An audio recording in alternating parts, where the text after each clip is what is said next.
Hello friends, इस video में हम रेशियो एंड प्रोपोर्शन का एक इंटरेस्टिंग क्वेश्चन कर रहे हैं। क्वेश्चन दिया हुआ है ए Fyers 5 shots to B's 3 but A kills only once in 3 shots while B kills once in 2 shots. When B has missed 27 times, how many birds A has killed? तो चलिए अब इसे सॉल्व करते हैं। क्वेश्चन में दिया हुआ है A fires 5 shots to B's 3। इसका मतलब है कि जितने समय में A 5 शॉट्स फायर करता है उतने ही समय में B 3 शॉट्स फायर करता है। आगे दिया हुआ है A kills only once in 3 shots while B kills once in 2 shots। तो ये तो हमने यहाँ पे शॉट्स ले लिए। अब किल, तो क्वेश्चन में दिया हुआ है कि A अगर 3 शॉट्स फायर करता है तो उसमें से 1 बर्ड को किल करता है। इसी तरह से B अगर 2 शॉट्स फायर करता है तो उसमें से 1 बर्ड किल होता है, यानी कि ये कुल शॉट्स का 1/3 किल करता है और बी कुल शॉट्स का हाफ किल करता है।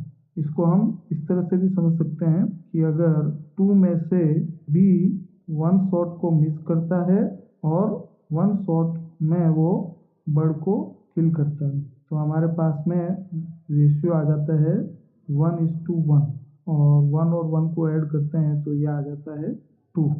1:1 का मतलब क्या? इक्वल। बी जितना शॉट्स को मिस करता है उतने ही शॉट्स में वो बर्ड्स को किल करता है। अब लास्ट में दिया हुआ है when B has missed 27 times, तो हमें फाइंड करना है कि ए ने कितने बर्ड्स किल किए हैं। तो हमें यहाँ पे क्वेश्चन में दिया हुआ है कि बी 27 शॉट्स मिस करता है। अब जैसा कि मैंने पहले बताया कि B equal number shots miss and kill करता है, यानी कि बी अगर 27 शॉट्स मिस करता है तो उतने ही, यानी कि 27 शॉट्स में वो बर्ड्स को किल करेगा। और 27 और 27 को अगर मैं ऐड कर देता हूँ तो आता है 54। तो बी ने टोटल 54 शॉट्स फायर किए हैं। ये हमने फाइंड कर लिया। अब हमें फाइंड क्या करना है कि ए ने कितने बर्ड्स को किल किया। तो हमें बी के टोटल शॉट्स का यूज करके ए ने कितने किल किए हैं वो निकालना है। तो कोई ना कोई ए और बी का एक कनेक्शन होना चाहिए हमारे। तो वो कनेक्शन हमें शुरुआत में दिया हुआ है कि ए जितने समय में 5 शॉट्स को फायर करता है उतने ही समय में बी 3 शॉट्स को फायर करता है, यानी कि ए और बी के नंबर ऑफ शॉट्स का रेशियो आ जाता है 5:3।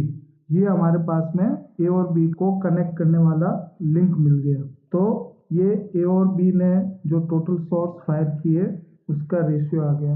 अब हमने निकाला है कि बी ने टोटल 54 शॉट्स फायर किए हैं। 54 है जो कि 3 का 18 टाइम्स है। तो ये जो रेशियो और टोटल शॉट्स के बीच में जो 18 का लिंक है वो ए के लिए भी सेम रहेगा और इसका यूज करके हम ए के total number of shots find कर सकते हैं। तो 5 का 18 टाइम्स कितना हो जाएगा? 90। अब हमें फाइंड क्या करना है कि ए ने कितने बर्ड्स को किल किया। तो यहाँ पे जैसा कि हमने निकाला था कि ए है जो कि 1/3 शॉट्स में बर्ड्स को किल करता है। तो अगर ए ने टोटल 90 शॉट्स फायर किए हैं तो 90 का 1/3 यानी कि 30, यानी कि हम कह सकते हैं कि ए ने टोटल 30 बर्ड्स किल किए हैं। ऑप्शन सी में 30 दिया हुआ है तो हमारा आंसर हो जाएगा सी 30। फ्रेंड्स, यहाँ पे मैंने ए के total number of shots 90 find करने के लिए एक शॉर्ट ट्रिक का यूज़ किया था।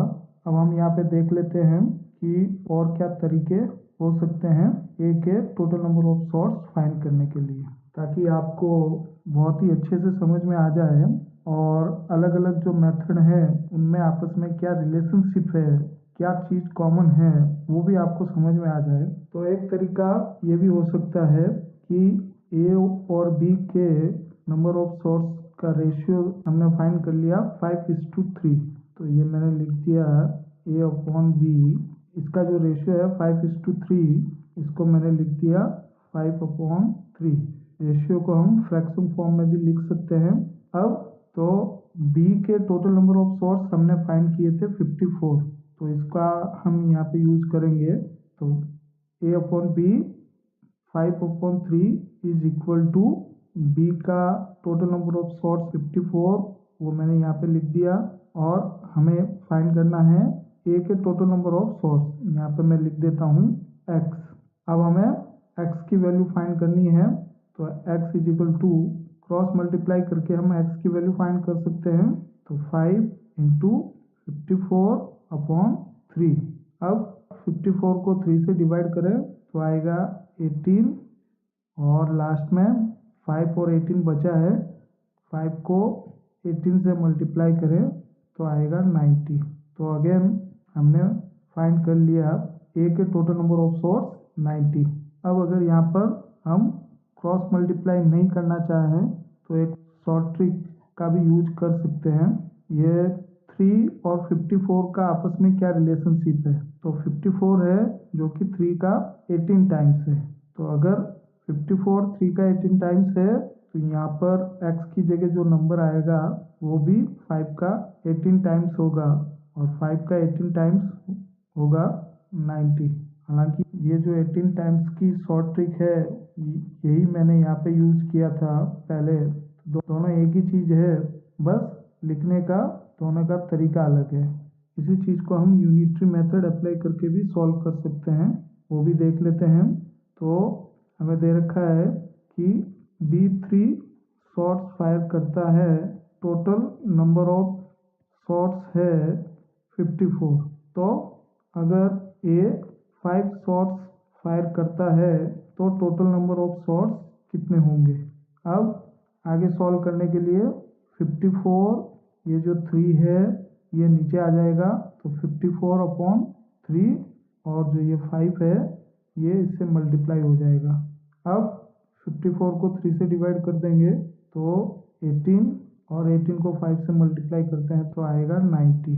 तो कुल मिला के सारी चीज़ें एक जैसी ही हैं, बस थोड़ा थोड़ा सा अंतर है, तो आपको कंफ्यूज होने की ज़रूरत नहीं है। आपको ये सारे तरीके ध्यान में होने चाहिए, और जो भी आपको इजी लगे वो आप यूज कर सकते हैं, पर आपको जानकारी सारे मेथड्स की होनी चाहिए ताकि कभी कंफ्यूजन ना हो सकता है कहीं पे कोई सा मेथड यूज हो, कहीं पर दूसरा मेथड यूज हो।